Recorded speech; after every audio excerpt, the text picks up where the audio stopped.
हमें न्याय मिलना चाहिए, हमें शिक्षा, रोजगार, स्वास्थ्य, नौकरियां, महंगाई, सुरक्षा पर बात होनी चाहिए। यह नहीं कि फटोगे कटोगे, तुम्हारी मंगलसूत्र ले जाएंगे, तुम्हारी बहू बेटी उठा ले जाएंगे, बांग्लादेशी आ जाएंगे। लेकिन योग्यता को मान्यता का कानून जो है कमजोर कर दिया गया आरक्षण की वजह से जो है। लेकिन आरक्षण तभी खत्म हो जब उनको सबके खाते में 15-15 लाख रुपए मोदी जी दे दें, तो आरक्षण ले जाइए, हमें उससे कोई तकलीफ नहीं, क्योंकि आरक्षण सिर्फ ऊंट के मुंह में जीरा है।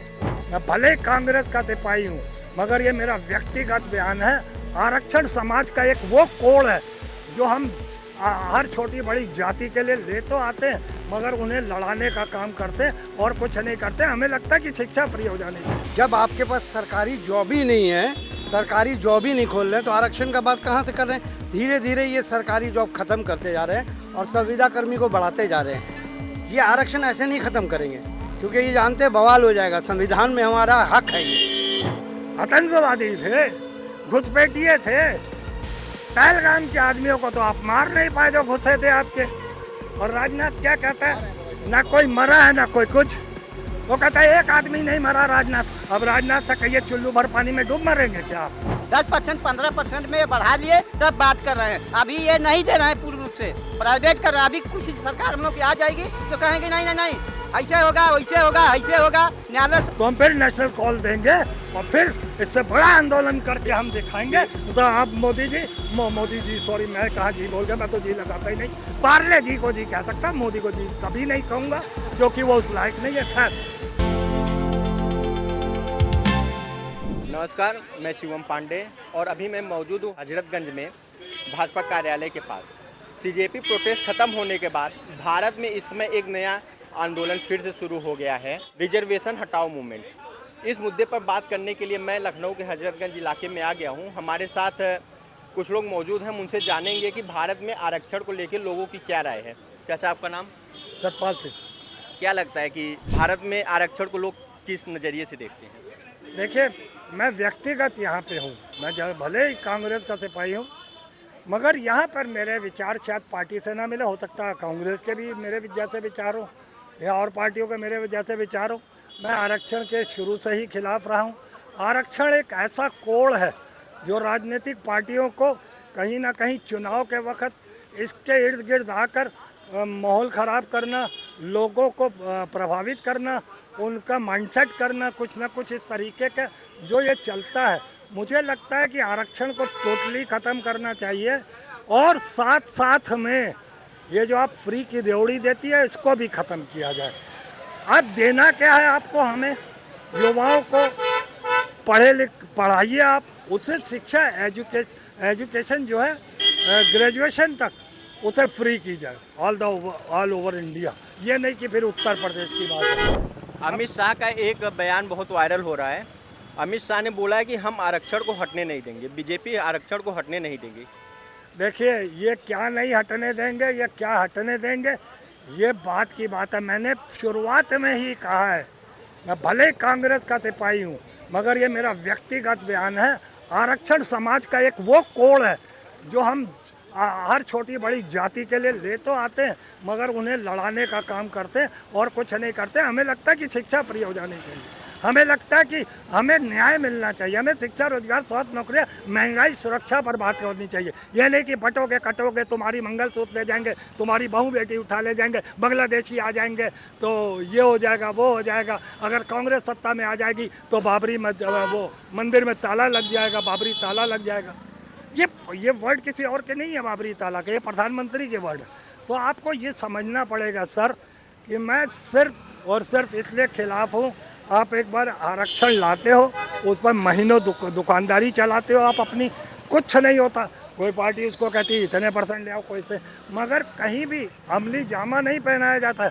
इसे एक मुद्दा बना के हर चुनाव के वक्त, अब बीजेपी के पास तो कई एक मुद्दे, UGC, CA, NRC, इसके फुल फॉर्म भी समझ लीजिए, UCC अनलिमिटेड चुनावी चूरन, CA चुनाव वाला रे आला, NRC नफरती registration centre, Bharatiya Janata party. एक नया आया है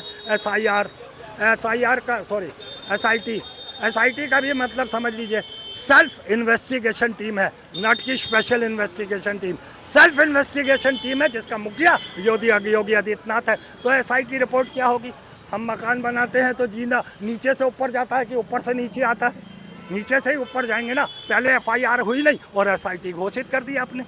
तो आप चला क्या रहे हो? आप सरकार को कानून को किस तरफ ले जा रहे हो?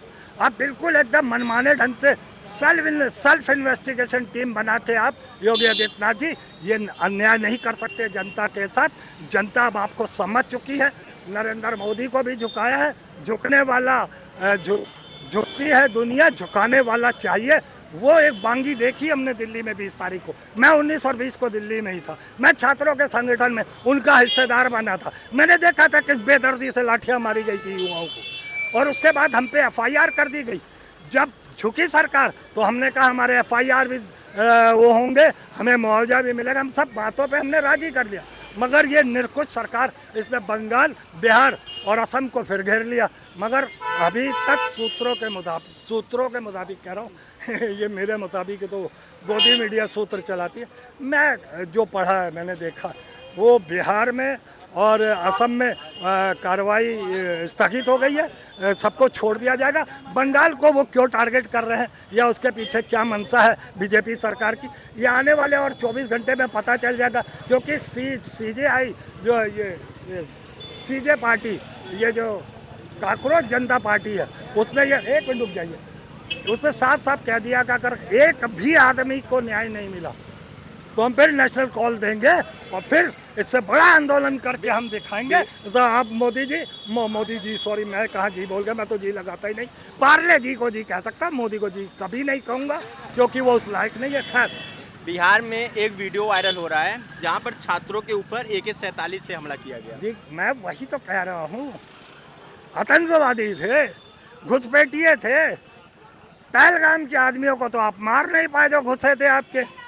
और राजनाथ क्या कहता है, ना कोई मरा है ना कोई कुछ। वो कहता है एक आदमी नहीं मरा राजनाथ। अब राजनाथ से कहिए चुल्लू भर पानी में डूब मरेंगे क्या आप? आपका ये बयान, और आप राजनाथ के ऊपर तो मुझे इतनी शर्म आ रही है सर।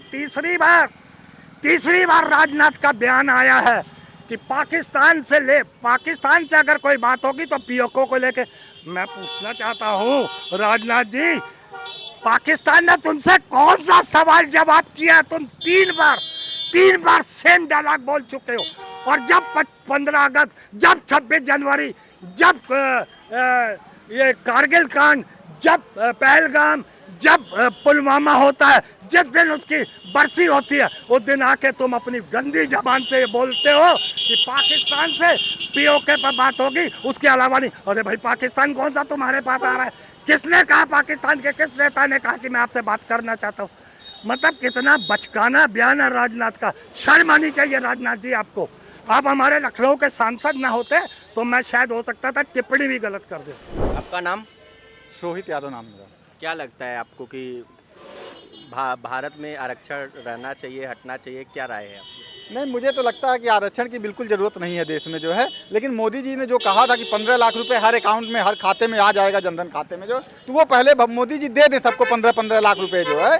जब हम 15-15 लाख रुपए दे देंगे तो आरक्षण की बहुत जरूरत नहीं पड़ेगी। क्योंकि आरक्षण जो है सिर्फ ऊँट के मुँह में जीरा है बेसिकली जो है। मैं कह रहा हूँ कि हमारी 85% जो आबादी है उसको 49% आरक्षण में उलझा दिया गया पूरी तरीके से जो है। और अभी EWS आरक्षण ला करके जो है 15% लोगों को 10% दे दिया गया। अच्छा, उसका सबसे बड़ी मजाक की बात तो ये है जो है कि उसमें क्राइटेरिया क्या रखा गया गरीबों को, EWS वालों को जो है 10 लाख रुपए सालाना इनकम। जो आदमी 10 लाख रुपए सालाना इनकम करेगा, 80-90 हज़ार रुपये महीने कमाए, क्या उसको लगता है EWS का आरक्षण देना चाहिए उसको जो है? लेकिन ये एक सिर्फ जो है दिखावा है, एक झुंझुना है, लोगों को लड़ाने की एक बड़ी साजिश है बेसिकली जो है। लेकिन मैं कहता हूँ कि आरक्षण आप ले जाइए जो है। हमें SC ST OBC को किसी को आरक्षण मत दीजिए जो है। क्योंकि आरक्षण से सिर्फ 2-3% लोगों का फायदा होता है, बाकी 98-97% लोग तो वहीं के वहीं रह जाते बेचारे जो है। तो मैं कह रहा हूँ जो आपने वादा किया था 2014 में कि हर आदमी को हर खाते में जो है 15-15 लाख रुपए आएंगे जो है, मैं कह रहा हूँ वो 15-15 लाख रुपए आप दे दो हम लोगों को और आरक्षण ले जाओ। हमें आरक्षण की जरूरत नहीं है। 15 लाख रुपए आप दे देंगे, हम अपने बच्चों को पढ़ाएंगे, लिखाएंगे, उनको काबिल बनाएंगे। और योग्यता को मान्यता, जो डेमोक्रेसी का मेन फंडामेंटल राइट था, इसीलिए डेमोक्रेसी लाई गई देश में जो है कि योग्य जो आदमी होगा वही चुन करके जाएगा सत्ता में, वही इस देश का प्रधानमंत्री, मुख्यमंत्री बनेगा, जो विधायक, सांसद बनेगा। लेकिन योग्यता को मान्यता का कानून जो है कमजोर कर दिया गया आरक्षण की वजह से जो है। लेकिन आरक्षण तभी खत्म हो जब उनको सबके खाते में 15-15 लाख रुपए मोदी जी दे दें तो आरक्षण ले जाइए, हमें उससे कोई तकलीफ नहीं है, क्योंकि आरक्षण सिर्फ ऊंट के मुंह में जीरा है। सीजेपी की तरह ही इंस्टाग्राम पर एक मूवमेंट फिर से चल रहा है, रिजर्वेशन हटाओ मूवमेंट। क्या लगता है कि ये सीजेपी की तरह उतना बड़ा मोड़ ले पाएगा? नहीं नहीं, ये सब देखिए कुकुरमुत्ते पार्टियां हैं बेसिकली जो है, ये छोटे छोटे जो है इस तरीके के फफूदी टाइप के जो है आंदोलन शुरू होते हैं एक एक इशूज को लेकर के बेसिकली जो है, और ये इशूज लेकर के जो आंदोलन शुरू होते हैं और वो कुछ तो इसी तरीके से आउट ऑफ सोशल मीडिया पे ही रह जाते हैं, कुछ थोड़ा ज़मीन पे हलचल मचा पाते हैं, लेकिन ये मुद्दा बहुत बड़ा मुद्दा है रिजर्वेशन का जो है ख़त्म करने का। इस तरीके से ख़त्म नहीं होगा, लेकिन ये ज़रूर है ये 15 लाख रुपए मोदी जी ने जिसका अनाउंसमेंट किया था आज से 10 साल पहले जो, उसको यदि इन्होंने हर आदमी के खाते में दे देंगे तो मुझे लगता है आरक्षण की किसी को ज़रूरत नहीं, कोई नहीं चाहता कि आरक्षण हमें मिले। जो अमित शाह का एक बयान बहुत वायरल हो रहा है आरक्षण को लेकर। अमित शाह ने बोला कि भाजपा आरक्षण को हटने नहीं देगी। देखिए आप, क्योंकि वो 15 लाख रुपए किसी के खाते में दे नहीं पाएंगे गरीबों को जो है, इसलिए अमित शाह जी अपनी हकीकत को जानते हैं, अमित शाह जी अपनी हकीकत को जानते हैं, इसलिए वो चाहते हैं जो है कि आरक्षण भी हमारा बना रहे और हमारे सवर्ण भी बने रहें, बैकवर्ड भी बने रहें, एससी बने रहे, एसटी भी बने रहें, और इसी को कंटिन्यू करके हम अपना वोट बैंक लेते रहें और हम अपनी सत्ता को मेंटेन करते रहें बेसिकली जो। आपका नाम? नाम और राम। क्या लगता है आपको आरक्षण रहना चाहिए भारत में कि खत्म होना चाहिए? जैसे आपको बताया कि अमित शाह जी कह रहे हैं कि आरक्षण नहीं खत्म होना चाहिए। बताइए आप 30 साल 35 साल की नौकरी, जो बॉर्डर की नौकरी सबसे बड़ी सुरक्षा देश की है, उसमें 4 साल की वो नौकरी दे रहे हैं, उसमें मरने पर कोई परिवार का नौकरी नहीं पाएगा, पेंशन नहीं मिलेगी, मर जाएगा, काम खत्म। तो ये बताइए आरक्षण देंगे कहाँ से? करेंगे ही नहीं आरक्षण को, खाली कह रहे हैं बस हम देंगे, सारी निजीकरण कर रहे हैं सरकारी विभागों को, तो देंगे कहाँ? वो ऐसे ही नहीं दे रहे हैं। बाकी रहेगी कि देश आज़ाद हुआ, पहले राजतंत्र रहता था और ज़मीनों पर कब्जा करके उन्होंने अंग्रेज उन लोगों से वसूली करते थे, तो राजा का राजा ही बनता था घर का परिवार का। लेकिन लोकतंत्र उसको बना के वोट से राजा बनते हैं आज किस तरह से मुख्यमंत्री प्रधानमंत्री। तो आप देख लीजिए इस समय की हालत में उनको सरकारी विभाग जो बनाया गया था उसको ये लोग बेच के खाली अपने सत्ता पर बना रहना चाहते हैं, खाली एक तरफा चाहते हैं कि हम राज करें, ये भी खत्म करते हैं, खाली हम लोग खाली एक तरफा पड़े रहें। तो यही हालत है, ये देना खुद नहीं चाहते हैं। अमित शाह के बयान को लेकर क्या राय है आपकी? वो दे कहाँ रहे, हम तो बता ही दिया उनका बयान ना, कि वो दे ही कहाँ रहे हैं, सरकारी विभाग को निजीकरण कर रहे हैं। देख लीजिए आप, सब कुछ तो निजीकरण कर दिए, बचा कहाँ है? और जाति के अनुसार जो दिया गया है संवैधानिक अधिकार, उनको कोई अधिकार नहीं था, तो 85 लोगों को जात के हिसाब से उनको अधिकार मिला है, तो बराबर रहेगा। ये 10% ये बढ़ा भी लिए हैं तब बोल रहे हैं, वो नहीं बोल नहीं पाते। 10% 15% में ये बढ़ा लिए तब बात कर रहे हैं। अभी ये नहीं दे रहे हैं पूर्ण रूप से, प्राइवेट कर रहे हैं। अभी कुछ सरकार हम लोग की आ जाएगी तो कहेंगे नहीं नहीं नहीं ऐसे होगा, वैसे होगा, ऐसे होगा, न्यायालय से होगा। ये बिल्कुल परेशान कर रहे हैं हम लोगों को। क्या नाम है आपका? सराफत अली। क्या लगता है कि भारत में आरक्षण रहना चाहिए या पूरी तरह से खत्म होना चाहिए? क्या है? देखिए, जो शुरू की बाबा राव भीम अम्बेडकर साहब की बनाई हुई संवैधानिक तहर है, वो तो रहना पड़ेगा। और दूसरी चीज़ हम आपको बता दें, इस देश की आज़ादी में तमाम माताओं बहनों का सिंदूर बिंदिया चुरिया त्याग के तब हिंदुस्तान की सोने की चिड़िया बनाई गई थी।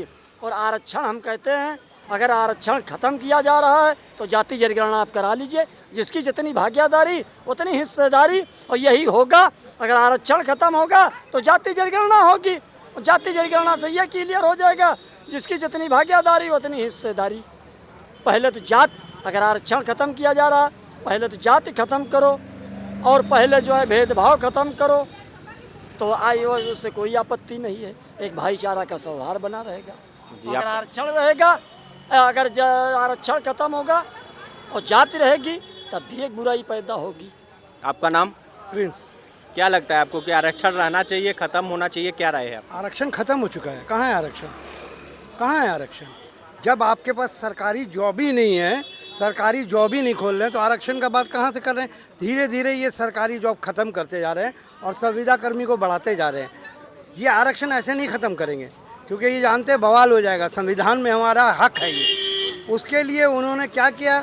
उन्होंने जॉब ही ख़त्म कर दी सरकारी। अब आज देखिए कितना पद खाली सरकारी पड़ा है, कोई नहीं भरा जा रहा है। और लिटरेरी एंट्री से ये लिटरेरी एंट्री खोलते हैं और अपने लोगों को भर लेते हैं, बोलते हैं ये तो लिटरेरी एंट्री है, इसमें तो आरक्षण का ज़रूरत नहीं है। तो हमें ये सोचना पड़ेगा कि ये इधर से नाक नहीं पकड़ के उधर से नाक पकड़ रहे हैं, आरक्षण ख़त्म ही कर रहे हैं ये, और इसके लिए लड़ाई लड़नी पड़ेगी। आरक्षण ख़त्म नहीं हो सकता, वो हमारा संवैधानिक हक है, हम उसको लेके रहेंगे। और ख़ास करके दलित, जब तक दलित बराबरी में नहीं आएगा आरक्षण उनको मिलना चाहिए। पर आरक्षण मिल कहाँ रहा है, सवाल यही है उठ रहा है ना कि जब आप गवर्नमेंट का जॉब ही ख़त्म करते जा रहे हो तो आपको खाली हवा में है, आरक्षण में लड़ रहे हैं, पर ये नहीं देख रहे हैं कि हमको जॉब कितना मिल रहा है। जैसे ही संविदा कर्मी बढ़ते जा रहे हैं, अब एनआईटी में देखिए, एनटीए में देखिए 197 लोग थे जिसमें 24 परमानेंट थे, बाकी सब संविदा कर्मी थे। तो कहीं भी तो आरक्षण नहीं। आप देखिए धीरे धीरे ये ख़त्म कर रहे हैं। उस लड़ाई को लड़ना पड़ेगा पहले, तब हमको आरक्षण मिलेगा। जब गवर्नमेंट जॉब मिलेगा तभी तो आरक्षण होगा। संविदा कर्मी को प्राइवेट थोड़ी आपको आरक्षण दे देंगे।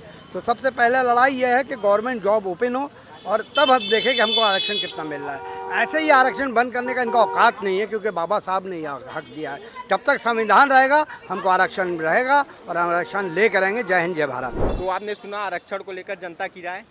जनता ने आरक्षण को लेकर तमाम बातें की। कुछ लोग इसके पक्ष में हैं तो कुछ इसके विपक्ष में हैं। तो आपकी राय क्या है, कमेंट बॉक्स में ज़रूर दीजिएगा। ऐसे ही खबरों के लिए जुड़े रहिए हमारे साथ। कैमरामैन उत्कर्ष के साथ मैं शिवम।